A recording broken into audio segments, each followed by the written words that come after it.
복음은 기쁜 소식입니다. 왜 기쁜 소식입니까?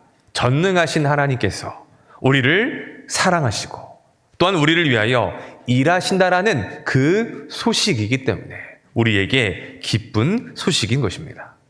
자, 모든 인간은 죄인입니다. 그래서 죄악 가운데 살다가 죽고 그 죽음 이후에 영원한 사망에 이를 수밖에 없습니다.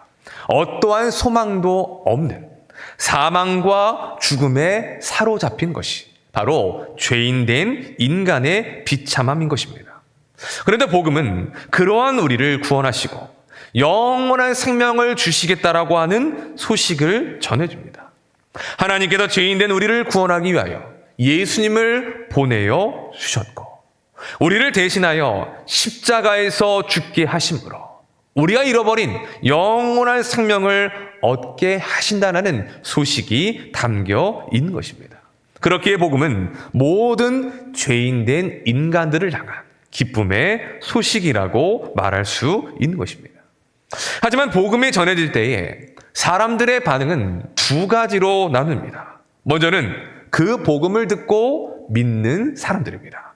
전해진 복음, 하나님의 말씀을 받아들이고 믿어 구원에 이르게 됩니다. 하나님의 자녀가 되고 하나님의 백성된 새로운 삶을 살아가게 되는 것입니다. 반면 그 복음을 거부하는 사람들도 있습니다. 복음을, 하나님의 말씀을 듣기는 했지만 받아들이지 않습니다. 믿지 않습니다. 온 마음과 몸을 다하여 그 복음을 거부합니다. 더 나아가 그 복음을 전하는 이들을 핍박하고 박해하기도 한다는 것입니다. 자, 예수님이 이렇게 말씀하십니다. 우리 마태복음 10장 말씀을 보겠습니다. 시작. 내가 세상에 온 줄로 생각하지 말라. 화평이 아니요 검을 주러 왔노라. 자, 예수님이 이 땅에 오신 이유가 무엇입니까? 화평을 주기 위하여 오셨습니다. 죄로 인하여 깨어진 하나님과의 관계를 또한 인간의 모든 관계를 화평하게 하고 화목하게 하기 위하여 이 땅에 오신 분이 바로 예수 그리스도이십니다. 그런데 예수님께서 하시는 이 말씀은 그와는 정반대의 말씀이라는 것이죠. 화평을 주러 온 것이 아니라 칼을 주러 왔다라고 말씀하시기 때문입니다. 이것이 어떠한 의미일까요? 복음에 반응하는 사람들이 이와 같이 갈라지게 된다는 것입니다. 아들이 아버지와 딸이 어머니와 며느리와 시어머니가 불화하게 된다는 것입니다. 무엇 때문에요? 복음 때문입니다. 누군가는 복음을 듣고 받아들이지만 누군가는 그 복음을 거부하기 때문에 그 복음이 선포되는 현장 가운데에 이와 같은 갈등과 불화가 생겨나게 된다는 것입니다. 예수님의 사역을 보십시오. 많은 이들이 예수님을 환영합니다. 예수님을 믿고 따릅니다. 반면 어떤 이들은 예수님을 미워합니다. 그 말씀을 듣지 않고 믿지 않습니다. 핍박하고 박해합니다. 똑같은 예수님의 복음을 듣지만 전혀 다른 반응이 나타나고 있는 것입니다. 오늘 본문도 그렇습니다. 바울과 바나바는 구브로에서의 사역을 마치고 비시디아 안디옥이라는 도시로 이동을 합니다. 그곳에서 유대인의 회당을 중심으로 하나님의 말씀을 전합니다. 그런데 그 말씀이 전해진 현장에서도 역시나 동일한 반응들이 나타나고 있다는 것입니다. 복음을 거부하는 이들이 있고 또한 그런 가운데서도 어떤 이들은 복음을 듣고 믿기도 하는 것입니다. 왜 같은 복음을 듣는 이들의 반응이 이렇게 달라지는 것일까요?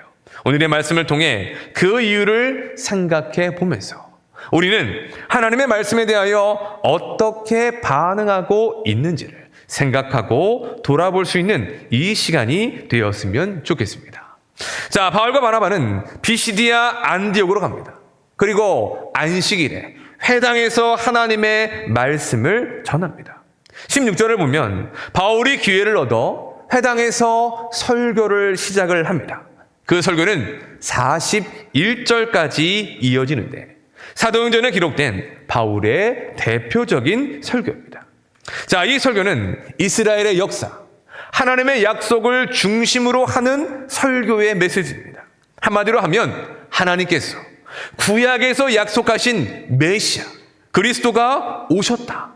그분이 바로 예수 그리스도라는 것입니다. 죄 없으신 예수님께서 십자가에서 죽으시고 부활하심으로 죄 사함과 의롭다 하심의 은혜를 우리에게 공급하신다는 것을 증거하고 있는 것입니다. 자, 우리 함께 38절, 39절 말씀 한번 읽어보겠습니다. 시작. 그러므로 형제들아, 너희가 알 것은 이 사람을 힘입어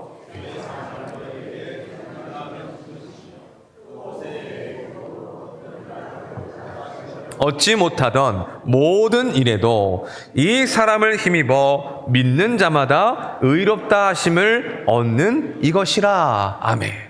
누가 의롭다 하심을 얻을 수 있습니까? 예수님을 힘입어 믿는 사람들입니다. 곧 하나님이 보내신 예수 그리스도를 믿는 이가 의롭다 하심을 얻고 죄 사함을 얻으며 하나님께서 우리에게 허락하여 주시는 구원을 얻게 된다는 것입니다. 바로 그것이 바울의 설교의 핵심이었습니다. 자, 그러자 그 설교를 들었던 이들의 반응이 엇갈립니다. 자, 첫째, 복음을 거부하는 사람들이 일어납니다. 45절을 보면 이렇게 말씀합니다. 유대인들이 그 무리를 보고 시기가 가득하여 바울이 말한 것을 반박하고 비방하거늘. 누가 복음을 거부하고 있습니까? 유대인들이라고 말하고 있습니다. 그들은 바울의 설교를 듣기 위해 모인 안디옥의 많은 시민들, 유대인들과 더불어 이방인들을 보았습니다. 그리고는 시기가 가득하여 바울이 전하는 그 복음을 반박하고 비방한 것입니다. 문제는 그들의 시기와 비방이 점차 적극적으로 변했다는 것입니다. 자, 우리 함께 50절 말씀을 보겠습니다. 시작. 이에 유대인들이 그 신의 유력자들을 선동하여 바울과 바나바를 박해하게 하여 그 지역에서 쫓아내니. 아멘. 그들은 경건한 귀부인과 안디옥의 힘 있는 유력자들을 선동합니다. 그들이 가진 힘과 권력을 이용하여 바울과 바나바를 박해하고 복음이 전해지는 그 하나님의 일들을 방해하기 시작한 것입니다. 그리고 결국은 바나바와 바울이 그 지역에서 쫓겨남을 당하게 되는 것입니다. 개인적으로 복음을 거부하는 것을 넘어 복음의 사역을 방해하는 그와 같은 죄를 짓기까지 행한 것입니다. 자, 두 번째는 복음을 받아들이고 믿는 이들입니다. 바울의 설교가 끝나자 그 말씀을 따르는 이들이 생겨납니다. 그리고 그 다음 주에도 말씀을 전해달라고 요청하는 이들도 있었습니다. 한 주 뒤에 다시 회당에서 바울이 말씀을 전할 때에 많은 사람들이 그 복음을 듣고 믿게 됩니다. 우리 48절 말씀 보겠습니다. 시작. 이방인들이 듣고 하나님의 말씀을 찬송하며 작정된 자는 다 믿더라. 아멘. 자, 이 말은 유대인들은 안 믿고 이방인들만 복음을 믿었다라는 말씀이 아닙니다. 일부 유대인들은 거부했지만 또 어떤 유대인들은 복음을 믿었습니다. 그 자리에 있었던 이방인들까지 그 말씀을 듣고 믿어 구원을 받게 되었다는 것입니다. 자, 여기서 우리가 주목해야 될 표현이 있습니다. 그것은 작정된 자는 다 믿더라라고 하는 표현입니다.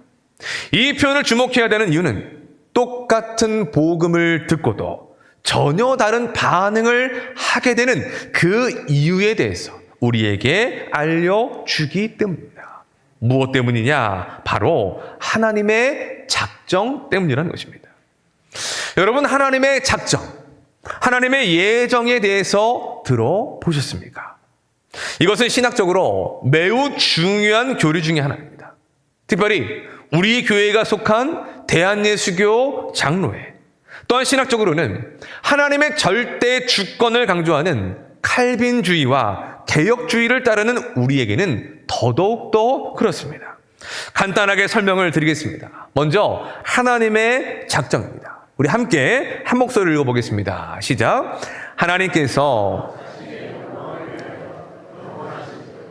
지혜에 따라 모든 되어가는 일을 미리 정하신 계획이다. 바로 이것이 하나님의 작정이라는 것입니다.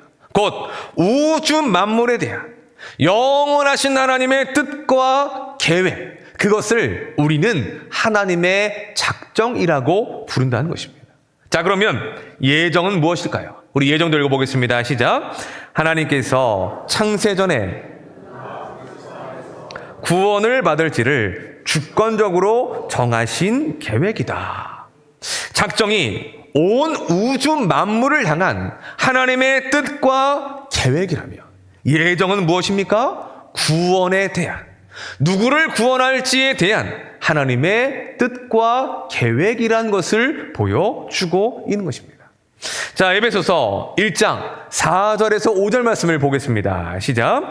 곧 창세전에 그리스도 안에서 우리를 택하사 우리로 사랑 안에서 그 앞에 거룩하고 흠이 없게 하시려고 그 기쁘신 뜻대로 우리를 예정하사 예수 그리스도로 말미암아 자기의 아들들이 되게 하셨으니. 아멘. 무엇을 말씀하고 있습니까? 우리의 구원은 창세전에 하나님께서 계획하셨다. 우리를 구원하시기로 하나님께서 예정하셨다라는 것을 말씀한 것입니다. 그 예정하신 자들이 하나님이 정하신 때에 하나님의 부르심을 받아 예수님을 믿게 되고 구원을 받게 된다는 것입니다. 이것이 48절에서 말하는 작정된 자는 다 믿더라라고 하는 표현의 말씀의 의미인 것입니다. 똑같이 복음을 들었는데 누구는 그 복음을 거부합니다. 하지만 또 다른 누군가는 그 복음을 듣고 믿습니다.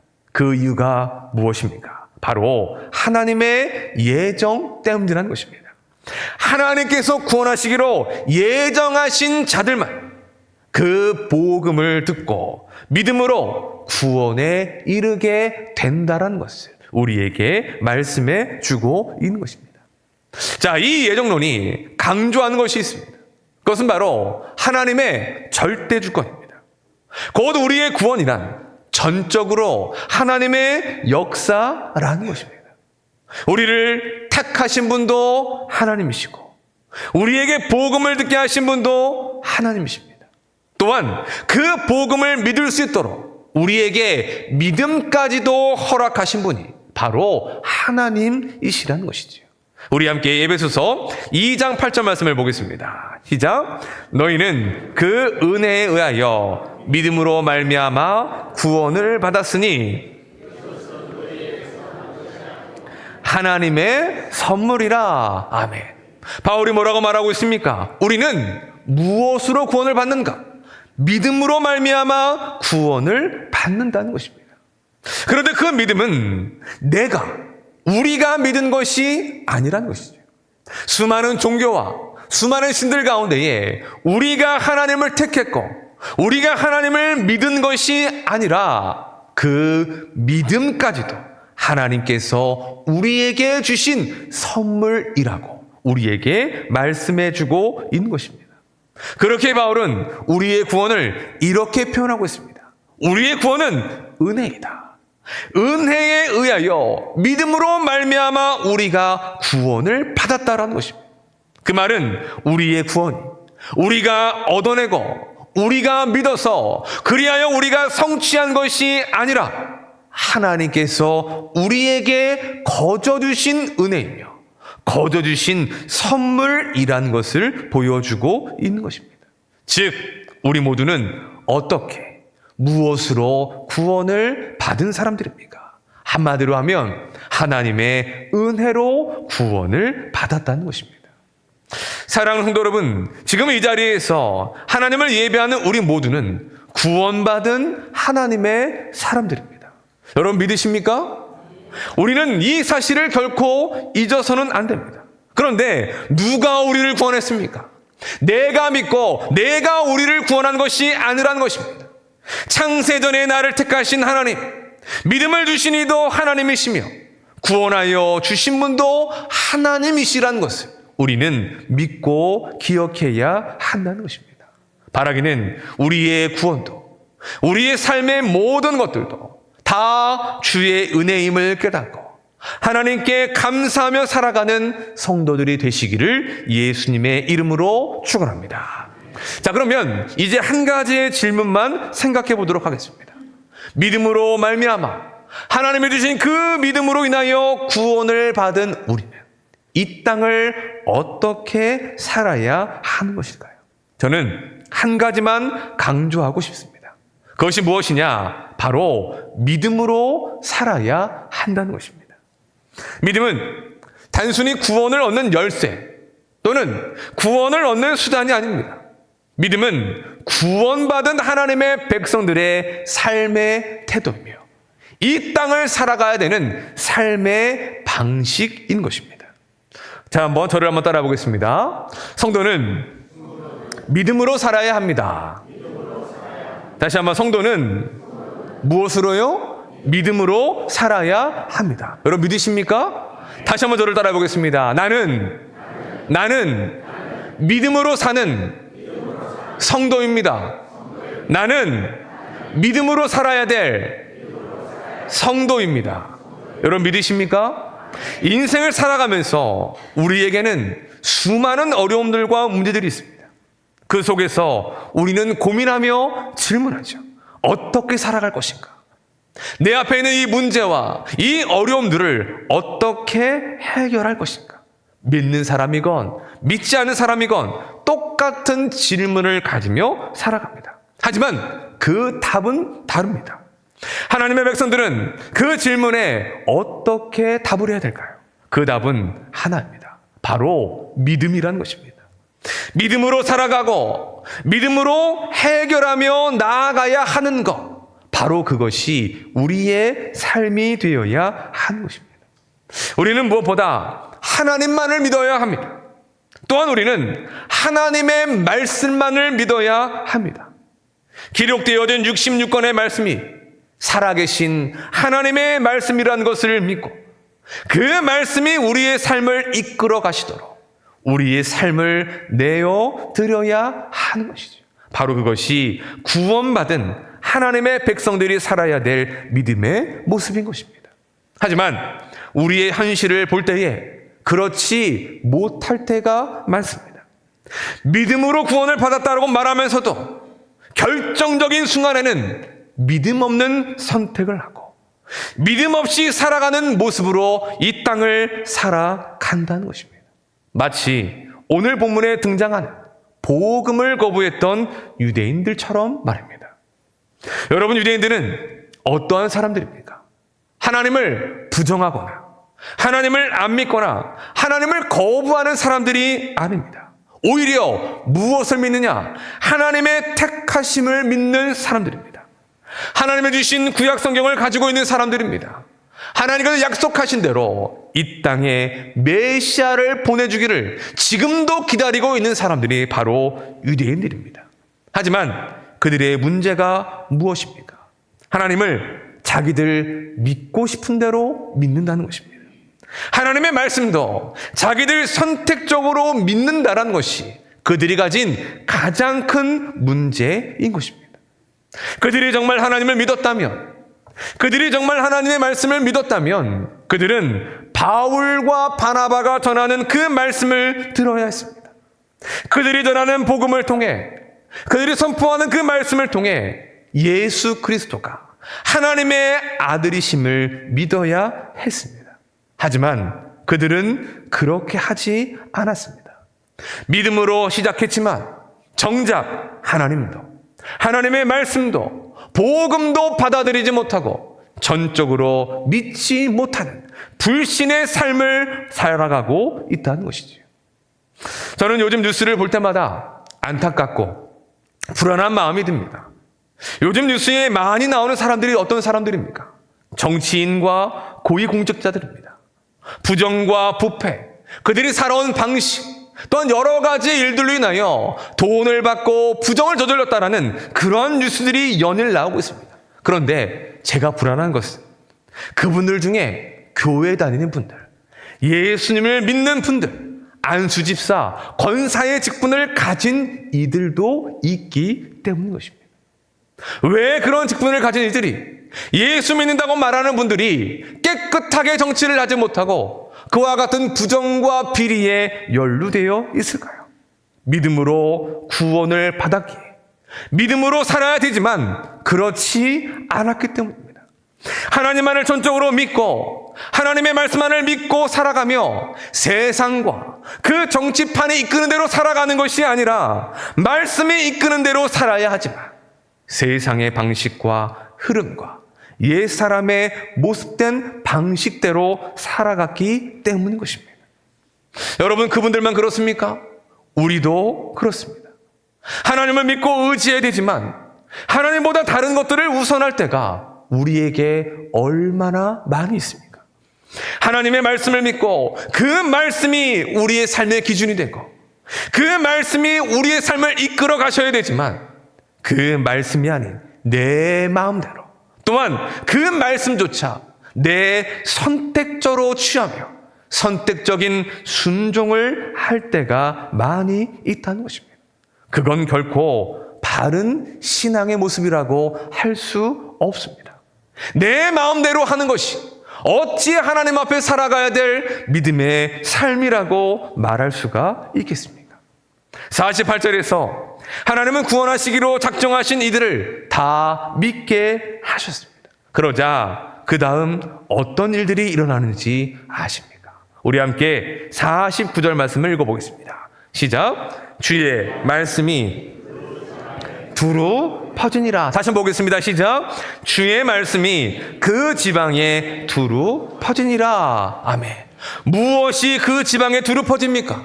주님의 말씀입니다. 그러면 누가 그 말씀을 전했을까요? 바울과 바나바가 아닙니다. 48절에서 예수님을 믿고 구원받게 된 그 성도들입니다.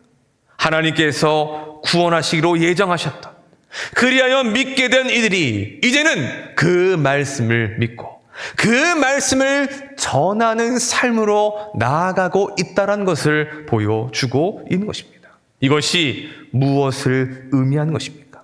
말씀에 대한 그들의 믿음을 보여주는 것입니다.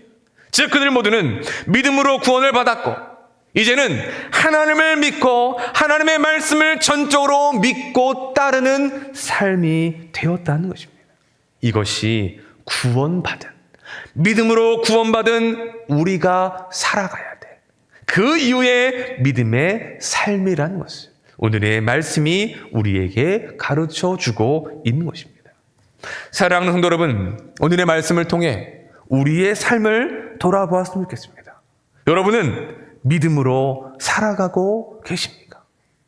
정말 하나님만을 전적으로 믿고 의지하며 살아가고 계십니까? 하나님의 말씀만을 믿고 그 말씀이 우리의 삶을 이끌어 가시도록, 그 말씀이 우리를 다스리시고 통치하시도록 우리의 삶을 내어드리며 말씀대로 살아가기 위한 그와 같은 몸부림이 우리 안에 있는지를 돌아보았으면 좋겠습니다.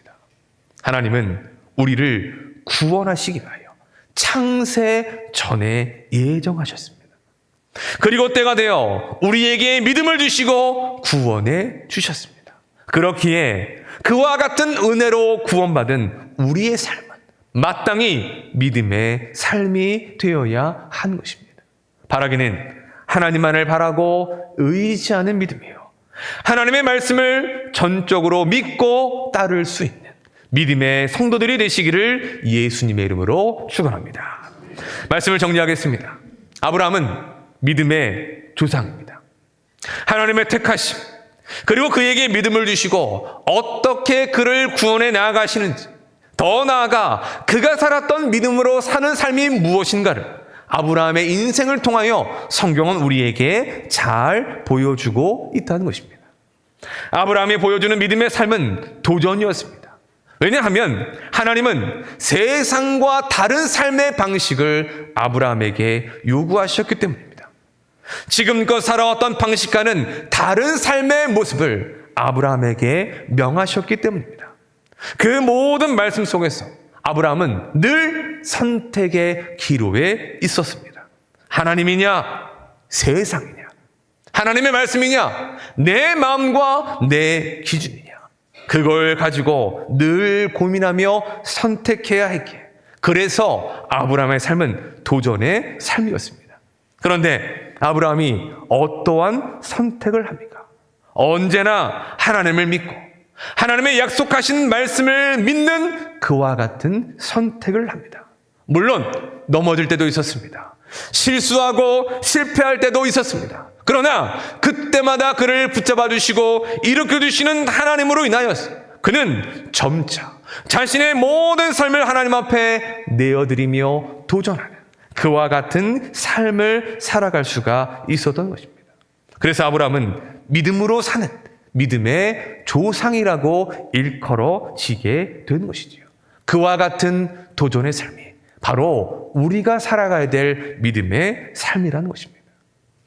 어제부터 우리 청소년부 수련회가 시작이 되었습니다. 2월에는 초등부 성경학교가 예정되어 있습니다. 1년에 2번 있는 수련회, 성경학교는 교회학교에서 가장 중요한 사역입니다. 왜냐하면 그 3일의 시간 동안 집중적으로 예배하고 말씀을 가르치고 배울 수 있는 시간이 될 수 있기 때문입니다. 자, 그런데 그것을 준비할 때마다 부서에는 큰 고민이 있다고 합니다. 무엇인지 아십니까? 아이들의 참여입니다. 부모님들이 과연 아이들을 보내주실까라고 하는 걱정이 앞선다는 것이죠. 요즘 애들은 방학이 더 바쁜 시대를 살아가고 있습니다. 오히려 학교중이 더 널널합니다. 방학이 되면 아침부터 저녁까지 더 많은 학원의 스케줄을 소화해야 하기 때문입니다. 그러다 보니까 부모님들이 아이를 보내줄까? 아이들이 그 시간에 올 수 있을까? 이것 때문에 부서에서 고민을 한다는 것입니다. 저도 2 아이를 키우는 학부모입니다. 어릴 때는 몰랐습니다. 그런데 중학교, 고등학교를 앞두고 나서 학원들을 다니다 보니까 여러 가지의 고민이 될 것을 알게 됩니다. 일단 무엇이 비싸냐? 학원비가 비쌉니다. 평소에 한 달에 30만 원, 그리고 방학이 되면 특강을 한다고 거기에 더해서 30만 원, 40만 원을 더 줘야 한다는 것입니다. 게다가 수업을 한번 빠지면 어떻게 됩니까? 보충을 하고 따라가야 되는 어려움도 생기게 된다는 것입니다. 그러니까 부모님들이 고민하고, 그러니까 학원이냐 수련회냐, 학원이냐 성경학교냐, 이것에 대해서 고민하게 된다는 것입니다. 그런데 믿음이 없는 사람은 어떨까요? 고민하지 않습니다. 왜냐? 고민할 문제가 아닙니다. 당연히 무엇을 택하여 나아갑니까? 학원이죠. 믿음이 없기 때문입니다. 그러나 믿음이 있는 사람은 고민합니다. 그리고 더 나아가 믿음으로 도전합니다. 왜냐하면 지금 우리 자녀에게 가장 중요한 것은 하나님을 인격적으로 만나는 일이라는 것을 믿기 때문입니다. 구원을 받고 하나님의 자녀로서 이 세상을 믿음으로 살아가는 것을 가르쳐야 한다는 것. 그것이 가장 중요함을 알기 때문인 것입니다. 부모님이 믿음으로 도전한 것을 보여줄 때 그 자녀들 또한 그 믿음을 보고 배울 수가 있는 것입니다. 평상시에는 모릅니다. 똑같아 보입니다. 그러나 결정적인 순간, 선택을 해야 되는 순간에 그 사람이 믿음의 사람인지 아닌지가 분명하게 드러나게 된다는 것입니다. 그것을 보여주는 가장 중요한 시금석에 저는 어쩌면 교회학교 아이들의 수련회와 성경학교라고 생각을 합니다. 이것이 우리 아이들에게 믿음을 택하고 하나님을 택하여 나아갈 수 있게 되는 믿음의 삶으로 이어질 수가 있는 것입니다. 저는 믿습니다. 믿음으로 도전해본 사람이 경험하는 그 하나님은 도전해보지 못한 사람과 비교할 수 없을 만큼 크다는 것을 말입니다. 하나님은 하나님을 믿고 도전하는 그들의 믿음을 기뻐하시며 반드시 그 믿음에 합당한 큰 은혜의 역사를 이루어 내실 것입니다. 우리 모두가 그 말씀과 그 선택 앞에 언제나 하나님과 하나님의 말씀으로 중심으로 한 믿음의 선택이요, 믿음의 도전을 할 수 있기를 예수님의 이름으로 축복합니다. 우리 마지막으로 창세기 12장 4절 말씀을 보겠습니다. 시작. 이에 여호와의 말씀을 따라갔고. 아멘. 아브라함은 여호와의 말씀을 따라갔습니다. 세상을 따라가지 않았습니다. 세상의 흐름을 따르지 않았습니다.